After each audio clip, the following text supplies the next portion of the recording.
It's wrong that they collected it, and it's wrong that they don't pay it back.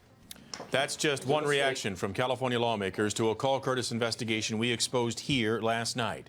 Sac Metro fire officials refused to pay back more than $1 million to taxpayers, money they never should have collected in the first place. Curtis Big now with today's fallout from his investigation. Well, guys, several lawmakers are now looking into what we uncovered. Metro Fire blamed a clerical error for thousands of property owners getting taxed $100 a year. After catching the mistake, the agency announced it would offer refunds for the past 4 years. But our investigation exposed they left out the part that mistake happened years earlier. And they should give every dollar back. State Senator Jerry Hill reacting to the fact Sac Metro Fire thinks it only has to repay people like Andy Payne for the past 4 years, despite wrongfully taxing them for up to 8. You're ignoring the fact that there's 4 years that you still took money from us. We've learned since 2005, Sac Metro Fire erroneously collected more than $3 million in Slough House fire protection fees, tied to 3,841 properties in this area of Rancho Cordova outside of its district. Why are you only going back 4 years? Per legal counsel, the limitation on that was 4 years that we could refund. Our investigation uncovered of the $3 million collected, Metro Fire doesn't plan to return $1.3 million. That's 44% of the money.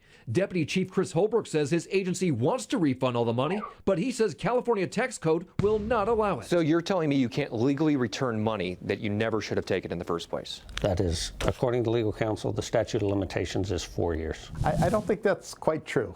McGeorge School of Law professor John Sims said under the statute Metro Fire is quoting, the courts cannot force the agency to pay back taxes collected beyond 4 years. That's not the same thing as saying that they're not allowed to pay. State Senator Jerry Hill says there's no question Metro Fire needs to pay back this money. If you're government, you represent the people, you can't hide behind a statute of limitations to do the right thing. And that's what they're doing here. It's wrong. And Senator Hill says even if the statute of limitations is an issue here, Metro Fire could work with its state lawmakers to get a district bill that would allow them to pay back the money. Assemblyman Ken Cooley, who represents this area of Rancho Cordova, released this statement saying in part, paying back the wrongly collected funds in full is the only fair taxpayer result. I do not believe the 4-year limit applies to this situation. Senate Pro Tem Darrell Steinberg is also now looking into what we uncovered. Guys?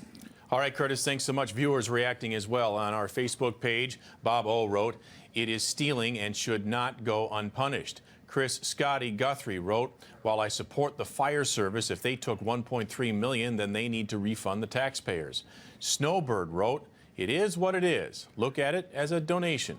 You can weigh in on the CBS Sacramento Facebook page as well.